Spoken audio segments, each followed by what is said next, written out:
Hello, everybody. Welcome back to this week's Neurodiversity Gold episode with me, Jude Morrow. First of all, thank you so much for everybody who listened to our first episode with Claire Button last week, the Neurodivergent OT. The questions were great. Engagement was absolutely fantastic. Of course, this is live on our Neurodiversity YouTube channel. So please catch up, join in with us. Got a bit of feedback there. Cut that off. It's live and unfiltered, and that's exactly the way we like it.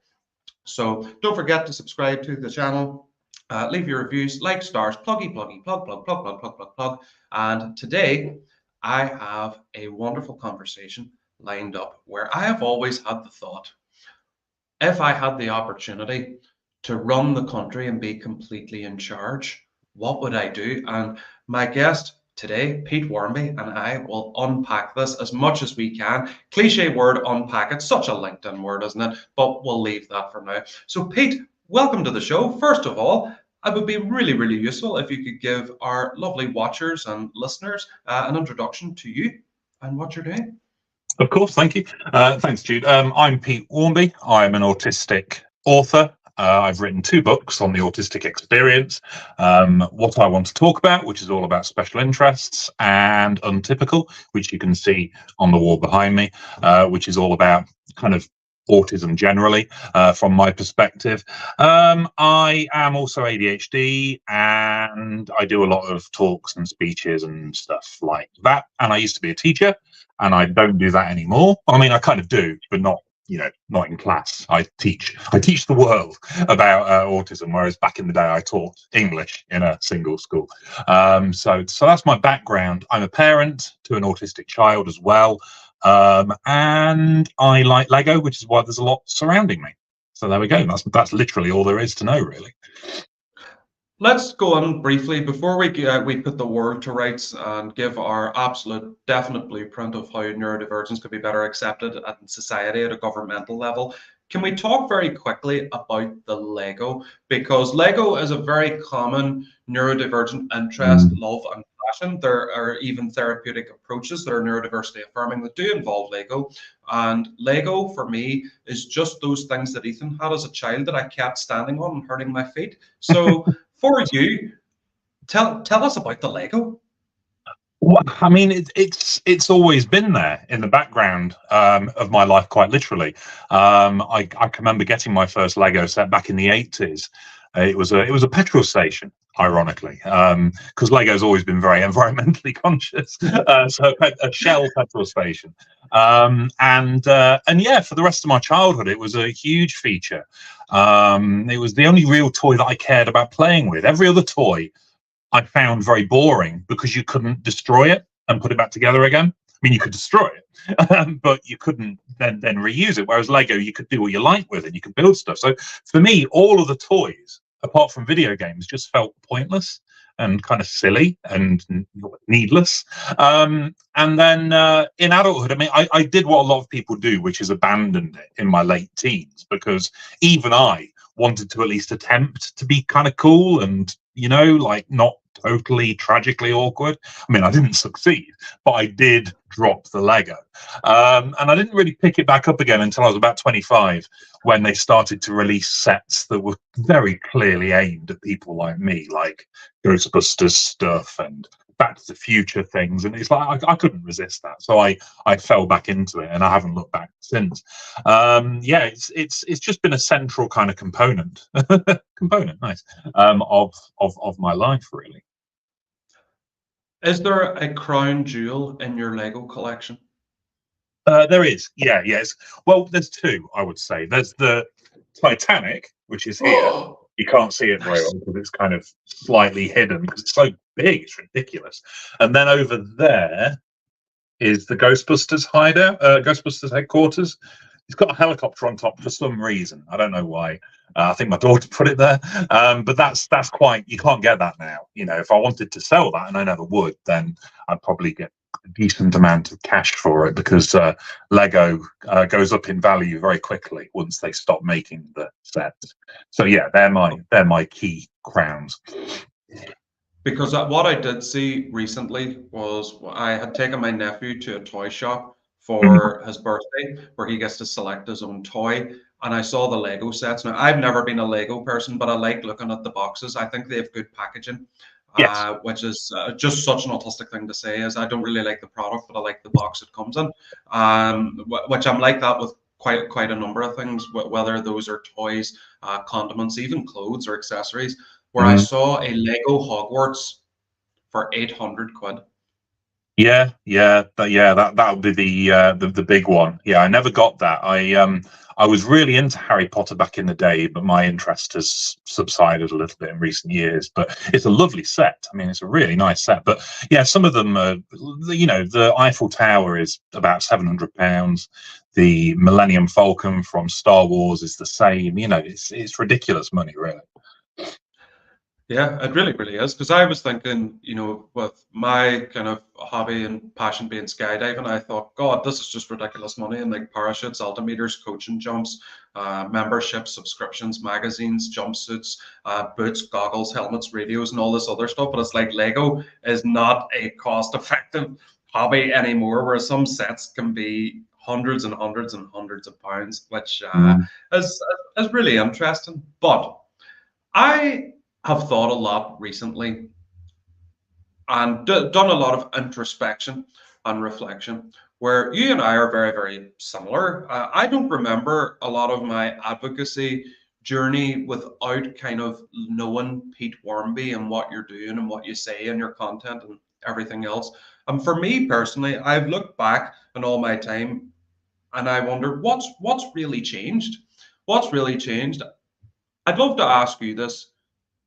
Since you've started your advocacy journey, what ones have there been for the community at large, do you think? For me, I can't think of any off the top of my head.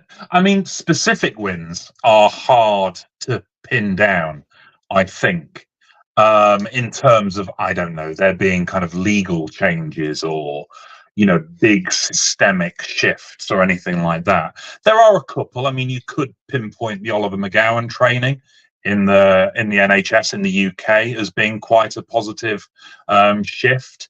Obviously, like all these things tend to be, it comes after a tragedy, which is not the way that you'd want things to work, but sadly tends to be the way that it does go. So I would say certainly in the UK, that's one of the bigger single moments of, oh, we're actually starting to see a shift here.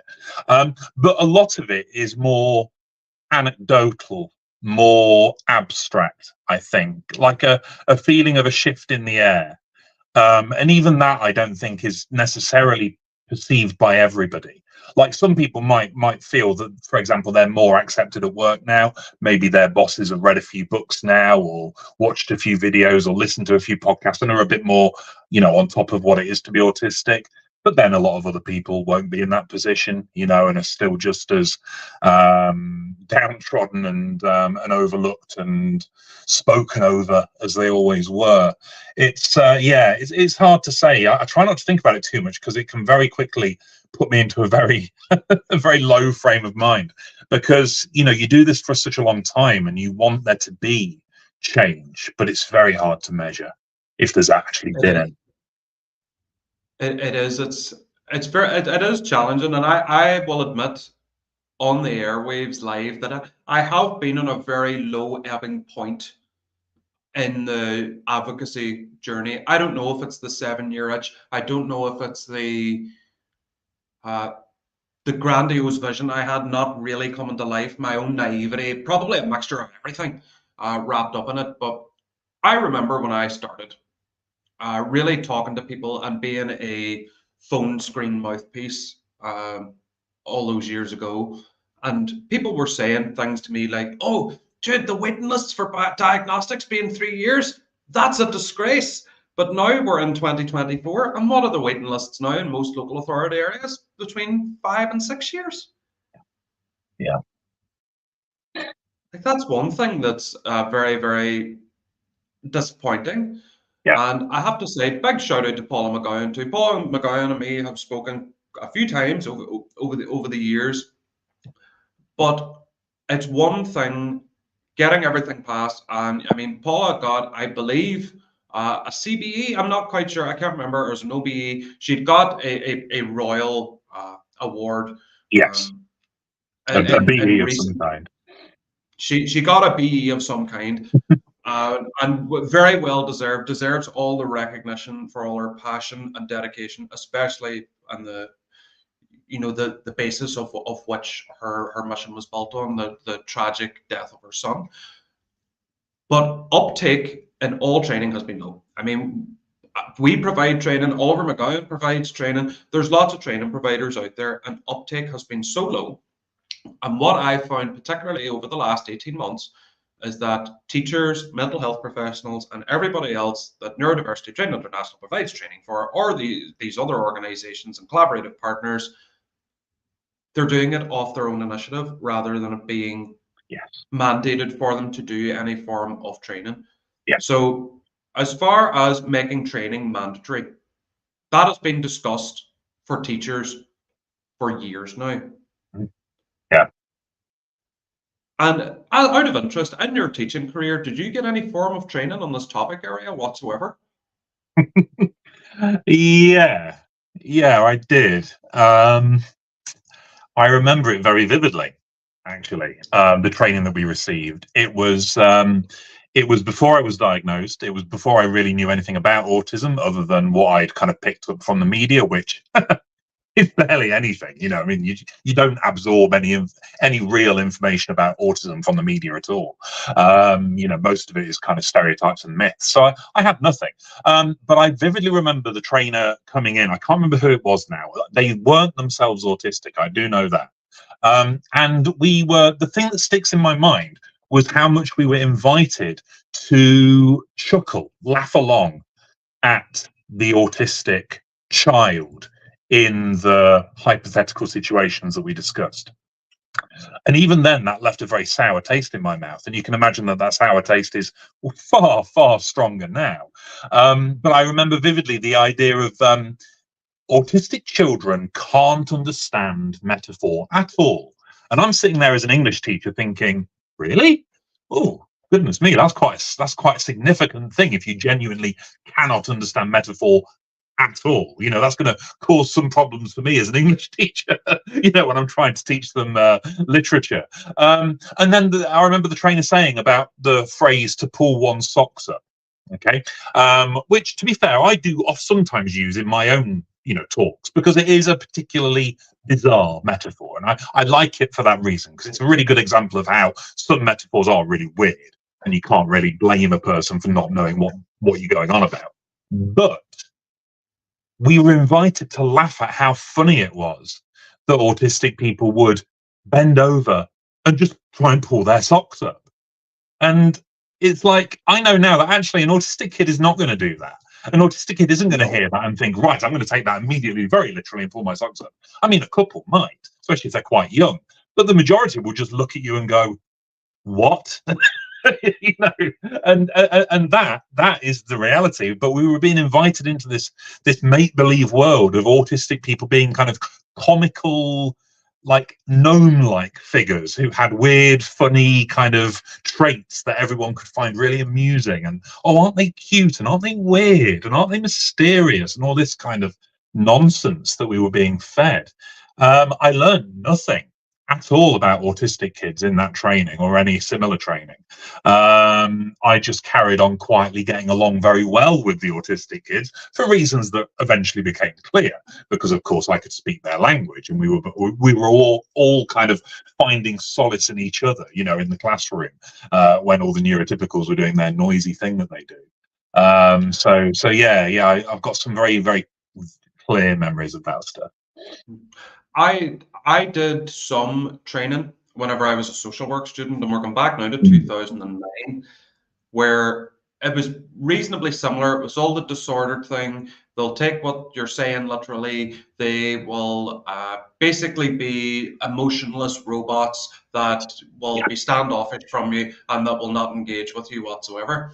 And I was sitting in the chair in the lecture hall and thinking, I totally disagree. I'm a big, giant, cuddly bear. How can anyone ever think that of us whatsoever? And most of us are big, giant, cuddly bears.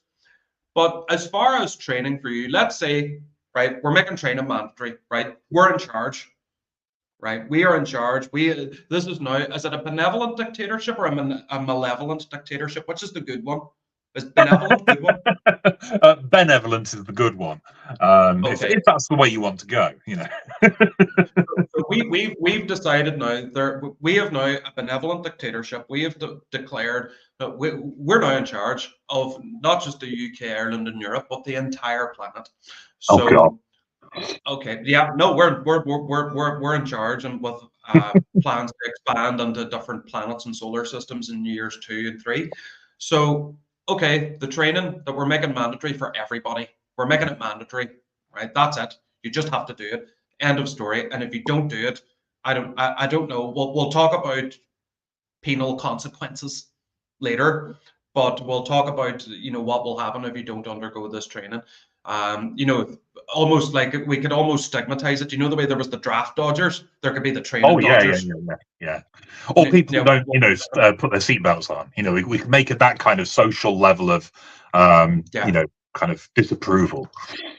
Yeah. So what training is going to be? What would the training look like that everybody needs to get? Right. Well, I think there would have to be various different strands of training delivered to everyone, because the one thing that I've figured out and found out from doing my own kind of work, working with various different organizations, is there isn't a segment of life and a segment of society that doesn't need this training. Like one day I'll be doing a course in a university, the next I'll be doing something with a charity, the day after that I'll be doing it with some kind of business somewhere, then a school, then a hospital. Every single place that in any way works with people has to have some level of neurodiversity training in order to understand what's going on with that fairly large minority of people that they're working with, probably on a daily basis. So it would have to be very, very broad brush. But there's one particular group, well, two particular groups I think that are the most vital to get right, and that is those that work directly with children. So we're talking education, so obviously teachers, etc., get that right, but also parents. The great overlooked demographic of actually delivering decent training on what autistic kids are actually like needs to go to parents, both neurodivergent parents and neurotypical parents. There has to be something, because there isn't any magic kind of ability that a parent has when they have a child that happens to be autistic to kind of tune in and understand what's going on for their kid, even if they're autistic themselves. You might have a very different flavor of autism going on there. You could even clash quite considerably. And there's nothing. There is nothing. There is no guidance. There is no official signposting, even, let alone direct training. The best that can happen is, what has happened is parents of autistic children have kind of clumped up like gas and molecules in a early solar system, clumps into kind of balls of community naturally and by accident on Facebook and on Mumsnet and on various other social media platforms, which, in some respects is good because it's a community and you've got some backup, but in other ways it's led to a kind of bubble narrative in some of these spheres of negativity and tragedy and, autism being this terrible thing that's cursed their family, etc., which isn't a very nice or useful way of looking at it. And all because it's had to occur very organically, rather than with any kind of, you've got to be careful with words like oversight and that kind of thing. But we are running a benevolent dictatorship. So I suppose the word oversight is probably the least of the population's concerns.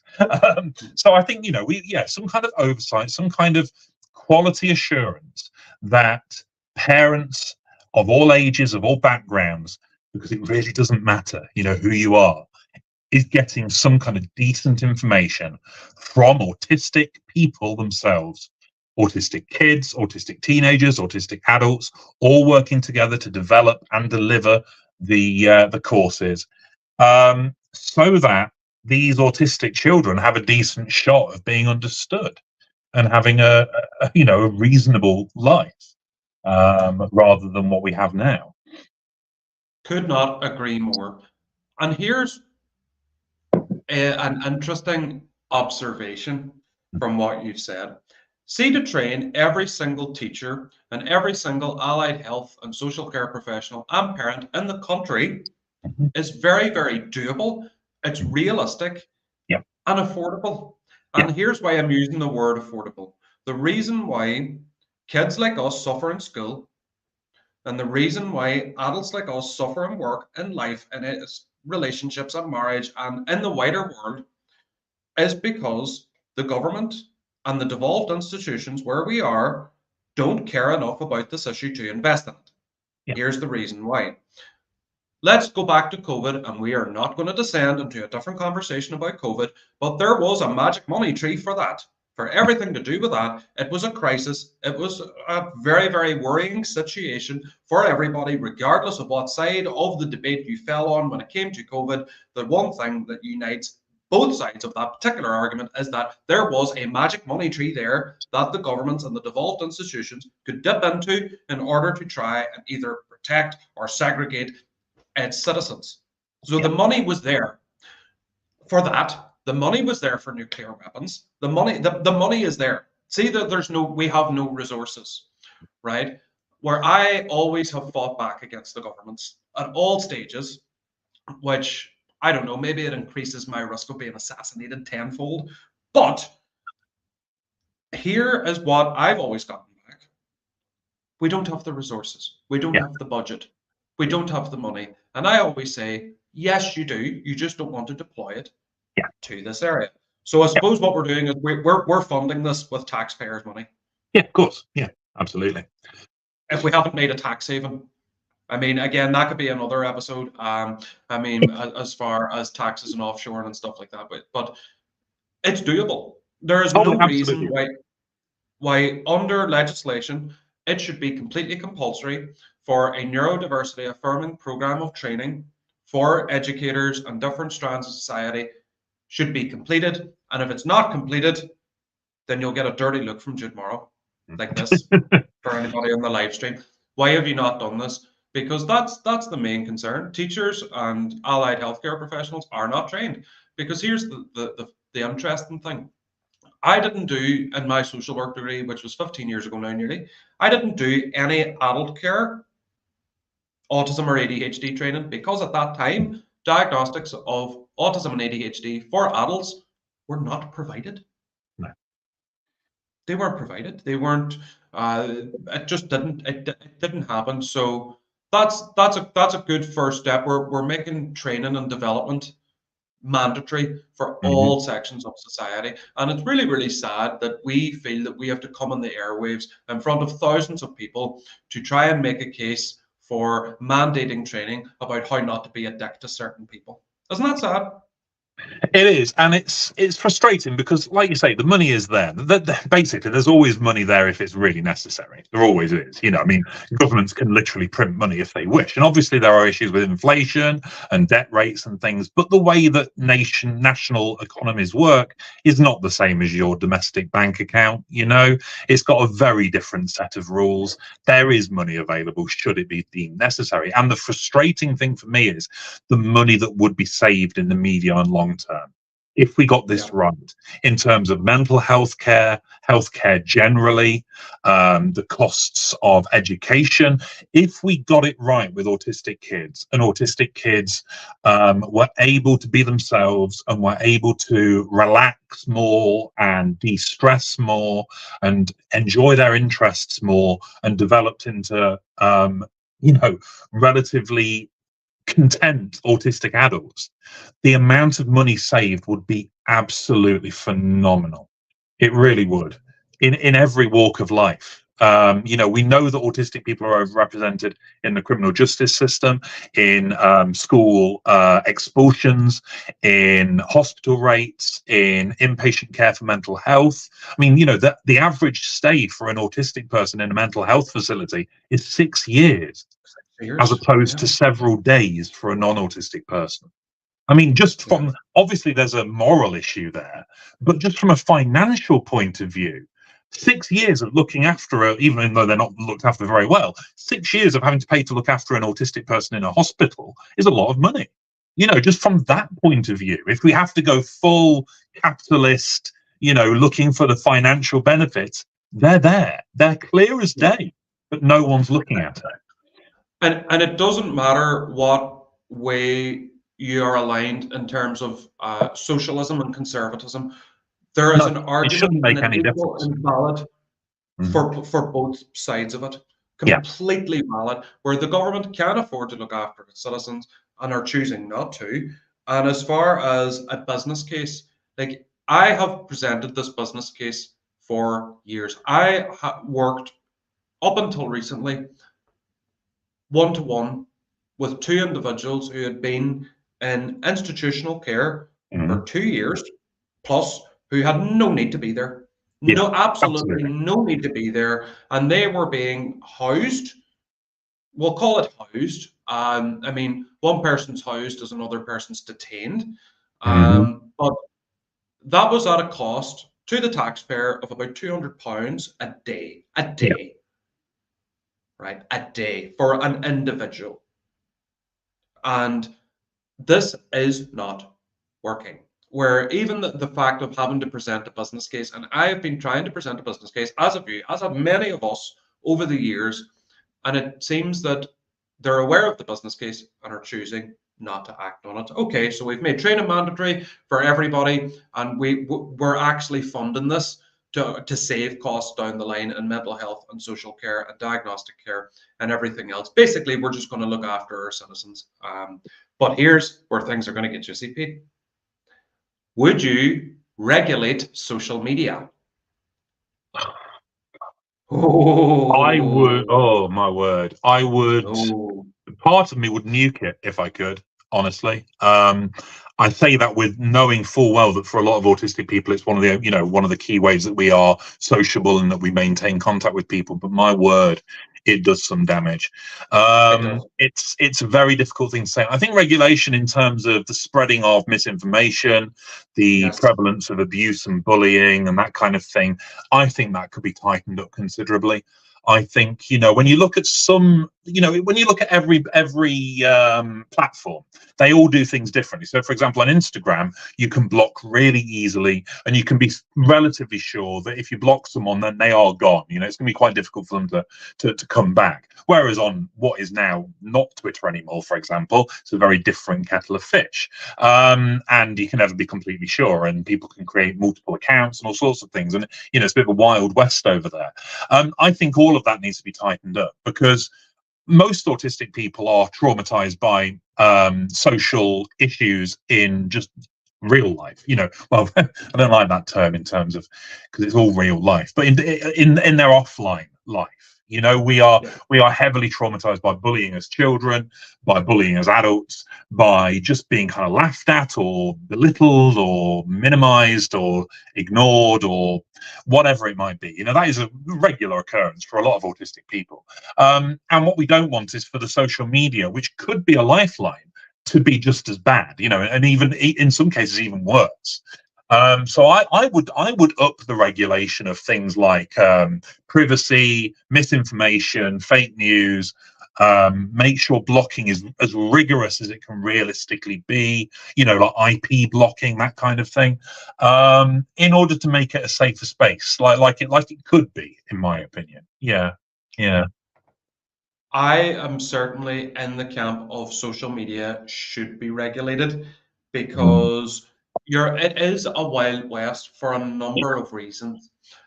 The most concerning thing, and I come at this from a lot of different angles. I mean, my background was in adult care, child protection, and so mm, on and so forth. One of the biggest concerns that I have, and this isn't a brush tarring exercise, but it will capture some, is that during furlough and during COVID and the lockdowns, the only real way to earn a decent living was to establish an online presence, and people were calling themselves coaches who had no reason or no qualification or background in which to give themselves that title. mm. So typically in the past, it would have been people like social workers, psychotherapists, clinicians, psychiatric nurses, and those with an allied mental health care degree were able to call themselves coaches. Everybody decided to call themselves a lived experience coach. Mhm. And I have had this conversation so many times with people that They have told me that they've paid these coaches and whatever else tens of thousands of pounds in coaching program fees to ultimately be entered into a multi-level marketing scheme where they're trying to be made into a coach and then repeat that model, and then the Right. original person Yeah. gets the commission. So I would certainly regulate that side of it, Mm. where as far as advertising, like coaches, that you have to have a professional qualification that is verifiable by the issuing institution of which you to work with people. And I am not talking about private business coaching federations or non-profit ones that basically you can buy a coaching qualification, because I applied for a couple of them just for funsies, just to Yeah. see what their vetting process was. And I basically could have been a violent criminal or a child abuser, and they did not ask me anything and did not give me any form of police check for working with children or vulnerable adults. So that's certainly one thing I am extremely passionate about. Mm. But one thing that's scary, don't know if it scares you, but it certainly scares me, the vaccine conversation has not gone away. Why No. is it not going away? Yeah. Yeah. I mean, in all fairness, there is a particular hardcore in any conspiracy who will never change their minds. Like it will literally never happen. In any conspiracy that you name, there is going to be a relatively small cadre of individuals who will never change their viewpoint. But that is usually quite a small number.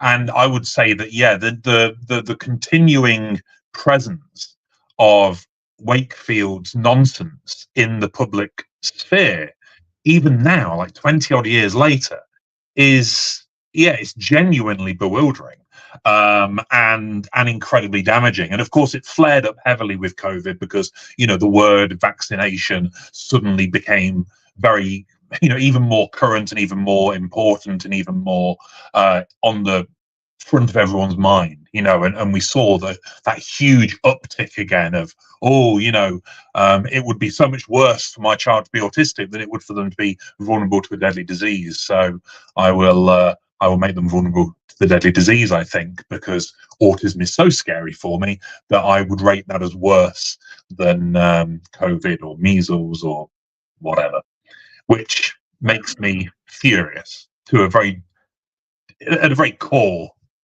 level.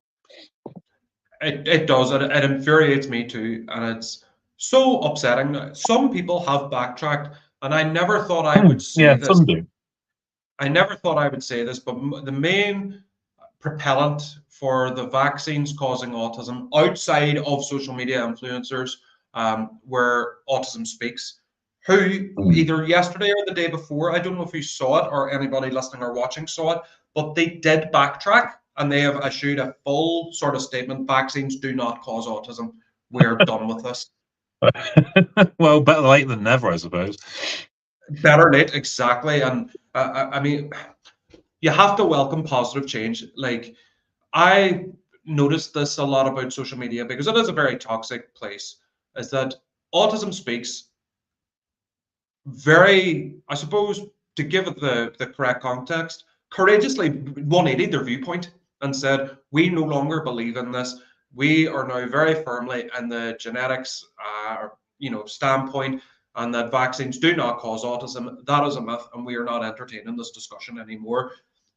Credit does have to be given to them. You can't we can't cherry pick who gets credit and who doesn't. People have been campaigning for them to change for years, and they have done. They have demonstrated this change. They have a hell of a long way to go, but I find that there are a lot of influential people, and whenever I say influential, I mean high follower count, that are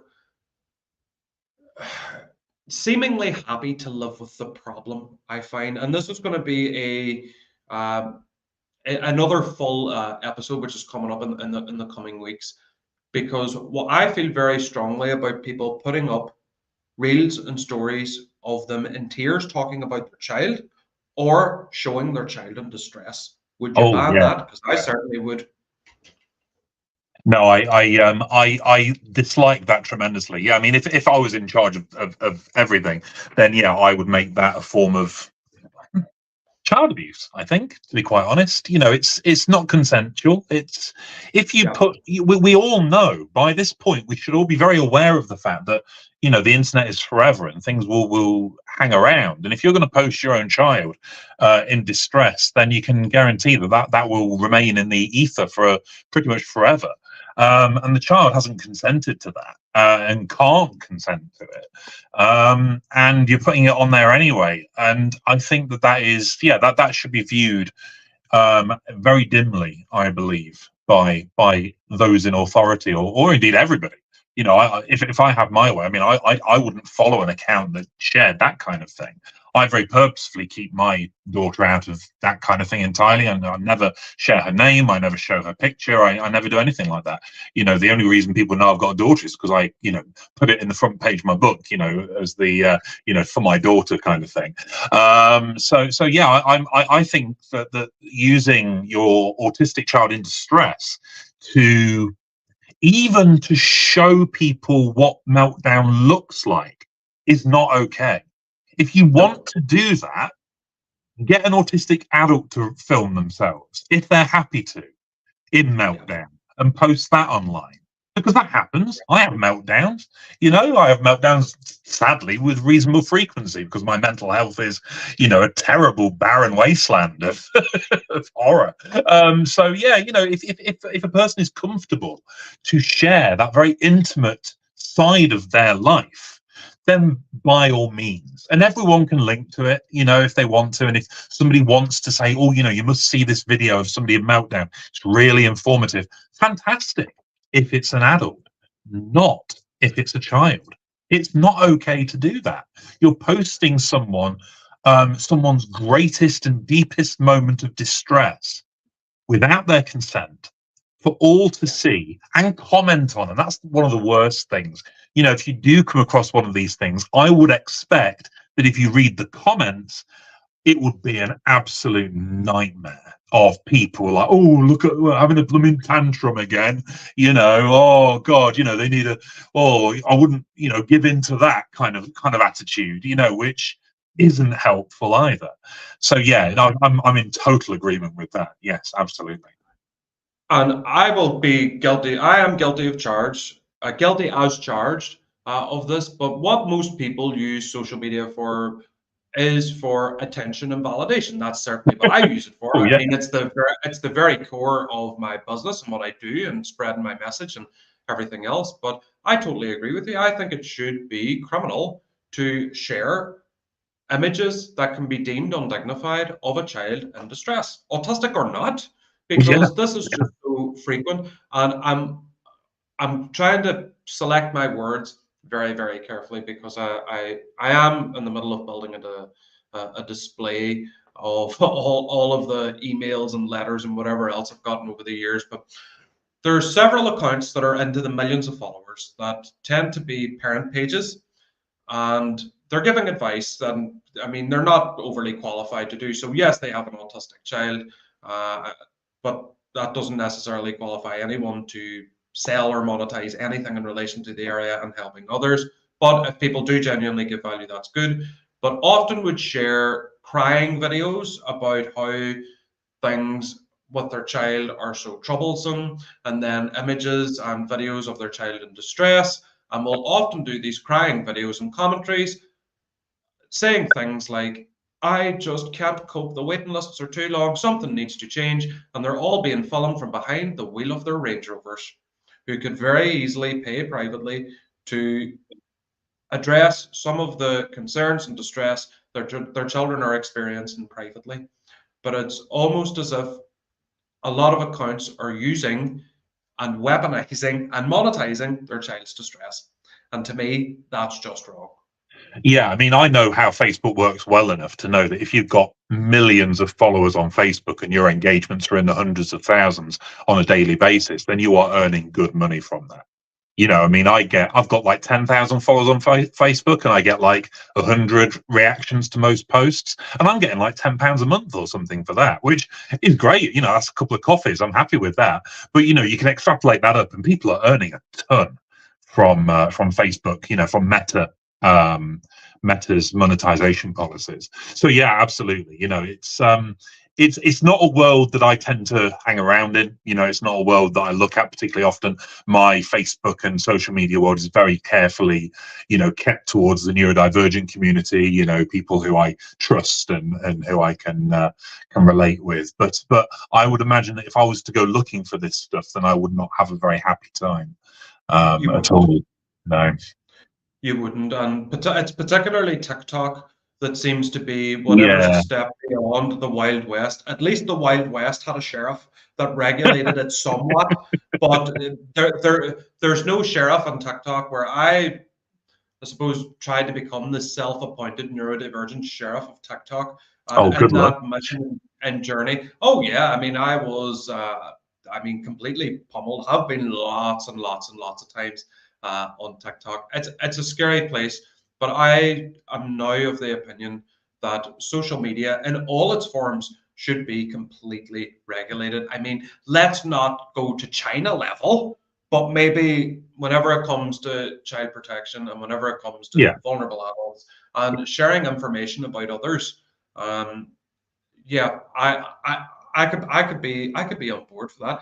You know what? I would be terrified to stand for election because I might win, and that would be a step toward kind of these issues being ironed out and resolved. And what I have is I have a couple of questions that I will take. And anybody that wants to submit a question, just put them in the chat. I will get them and I can put them on the screen. So feel free to ask your questions. So question time for Pete. Have you a new book in the works? Question to both. Pete, you can go first.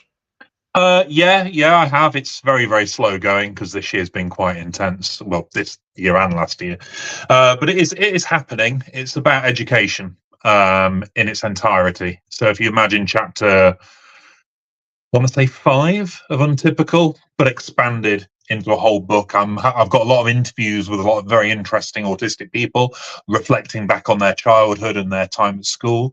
So lots and lots of voices going to be happening in that book. So that's happening very slowly. Expect to see it at some point in the next decade or so, with luck.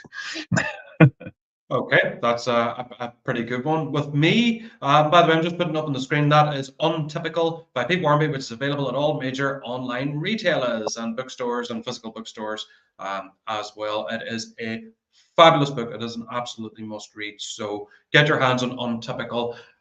For me, the D.B. Cooper, the Dan Cooper novel coming out has been a real eye-opener for me, because what I did is, and I'm very vulnerable to rabbit holes and vortexes, especially when it comes to mysteries and true crime. With DB Cooper still not being discovered, caught, or found, I am deep into the DB Cooper vortex. I'm still in their Facebook group, which has 5,000 members, and I've even been asked to MC the CooperCon festival in Seattle. So have I started a new book? Kind of, but it's not about TP Cooper. I was lucky enough to get a full book out of it, but for me, writing has become a bit of a break and a release from the neurodivergency stuff, because if I lived and breathed it in every area of my life, I don't know what would happen to me. My health would not be good. So I'm looking for a good area. I was thinking of a couple of areas. Number one being the 9/11 firefighters. Number two was the disappearance of Jim Sullivan. But I just don't really have the time to sit and write anything at the moment. So for me, would you ever write any novels, Pete? Would you ever write about anything else? I would, yeah. I'd very much like to move into fiction, to be quite honest with you. I've had that conversation with my agent, and we've kind of agreed that once book 3 is sorted out and available, then we'll look at the options there. Because I would love to do some fiction whereby there were autistic characters, but that wasn't the purpose of the book. It just happens to have autistic characters, rather than that being a central, look at me, I'm writing about autistic people. I just want it to feel natural, like there just is, obviously, because there often are. That I would be very happy with. But I would write, ideally I would write supernatural stories, ghost stories, mysteries, things that have got a bit of a spooky edge to it. Would be my personal preference, I think. Or post-apocalyptic. I love that stuff. Post-apocalyptic, that was explored very much by friend of NTI, Chris Bonello, and his Watchdog series. Yes, But of course. there can never be enough post-apocalyptic stuff. Well, we've got to prepare. We've got to get ready. We have got to prepare. We've got to get bug out bags and everything else, you know, to set up camp and survive in the wilderness. But my option would be, I don't know if I would even attempt to try and survive out there in a post-apocalyptic world. But then again, if it's an opportunity to take over and enforce everything that we've talked about, just seize the opportunity and be like, right, we're regulating social media, we're making training essential for everybody. We'll even train the fucking zombies, right? We'll get them all and a holding pen, and you know that would be hilarious. Okay, my imagination is going to start running wild now, but get into fiction. I think it's really healthy to get into a different area. Like, I can't. There's no way that I can write about autism forever. I would lose my mind. You know, as much as I've got plenty to say, I don't want to be a one-trick pony. I don't want to, you know, institutionalize myself that much, and I would eventually run out of motivation. You know, so I've got to keep things fresh. So yeah, that's my plan. Yeah. So another question was, are you still teaching? No, I haven't taught in a school, you know, like properly, you know, as a teacher for 3-4 years now. So yeah, I did do a bit of tutoring for a time, you know, online tutoring for autistic students, but I haven't done any of that for a while because I've been focused so much on doing talks and book writing and book events and all this kind of stuff that I do. So yeah, that's kind of fallen by the wayside a little bit. I do go into schools quite often to talk to the kids. You know, I'm doing an assembly at a school in a couple of weeks, going into another school a few weeks after that. So that's quite nice. You know, that keeps my eye in with the teaching kind of skill set. But no, I'm well out of it now. Okay, and I suppose it's a bit of a lead-on question to this one about still teaching, is that there are more and more autistic children who are being educated other than at school. Yeah. And do you feel that education other than at school is largely effective, ineffective, or is there not enough data yet, do you think?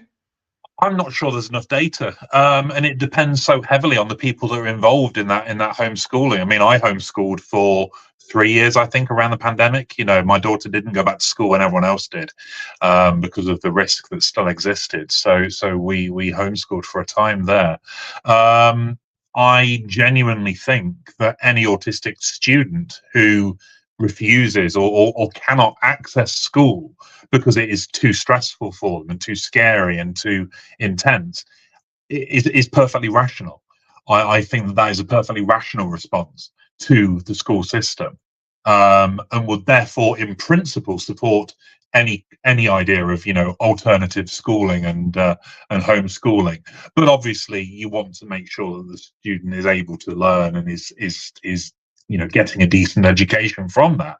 But yeah, I think that the school system as it is at the moment is set up seemingly sometimes almost purposefully to destroy autistic children's mental health.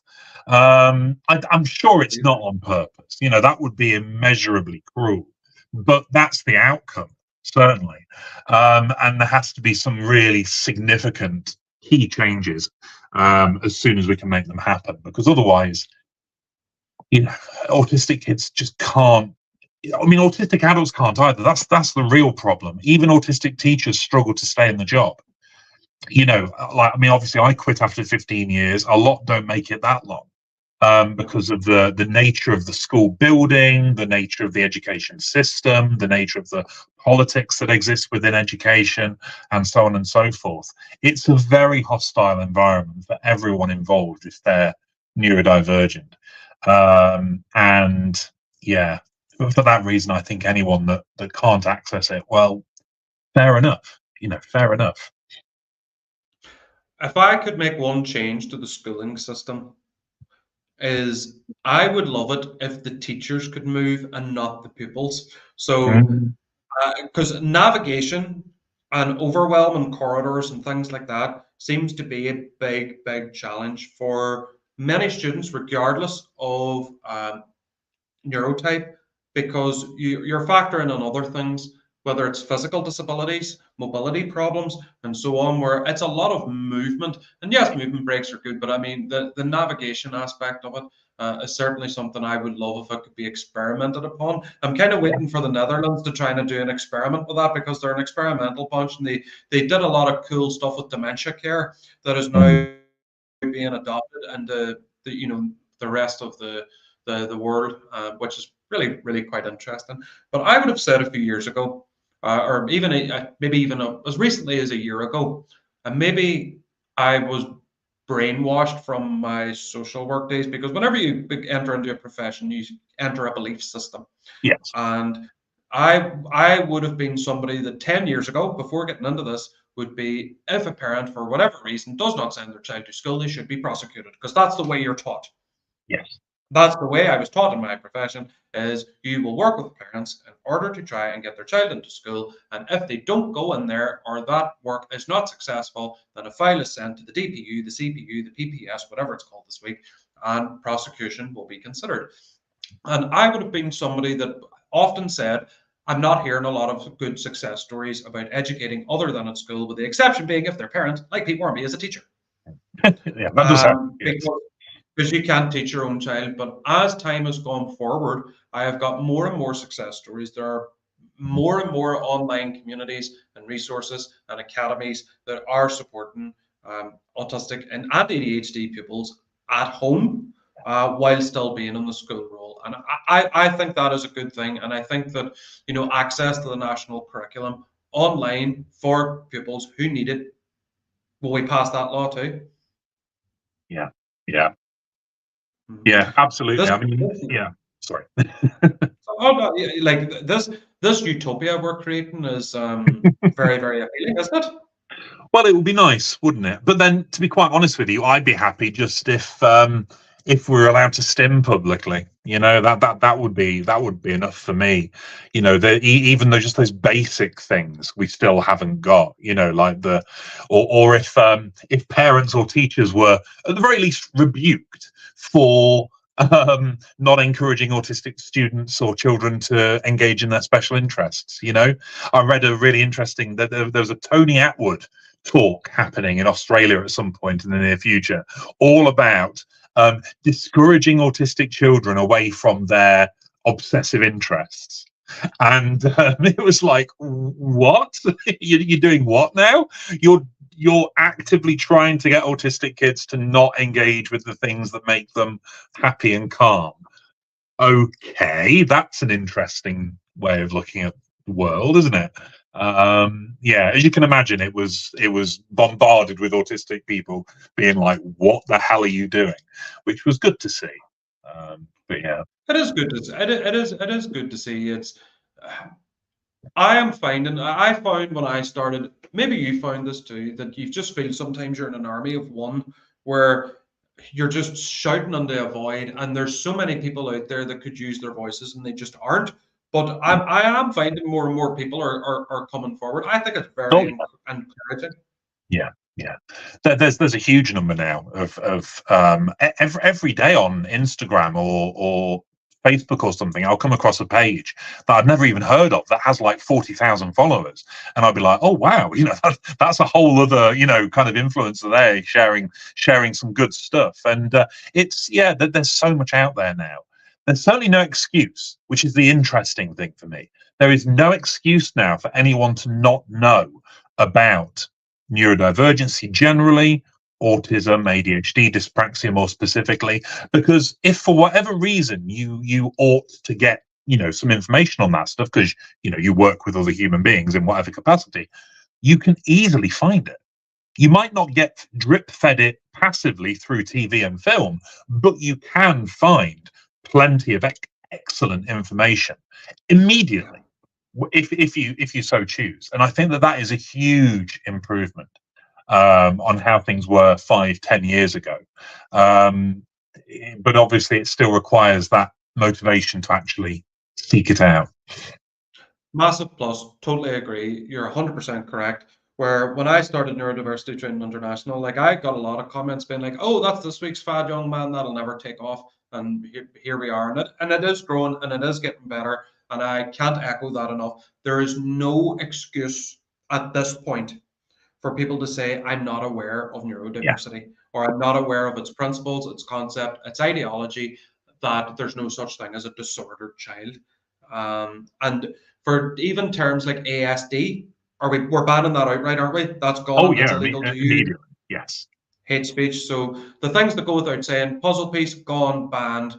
That might generate a lot of debate, but I hate it. Yeah, I've actually heard a couple of autistic people say they like it, and fair Yeah, enough. me too. But I don't like it, and the vast majority don't like it. I would move away from that immediately.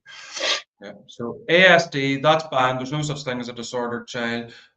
Here's a side question, right? ASD, very, very much a big no-no. But ADHD still has the Mm, D, but it's not yeah. as stigmatized. Have you an answer for that? Because I'm telling you now, I don't.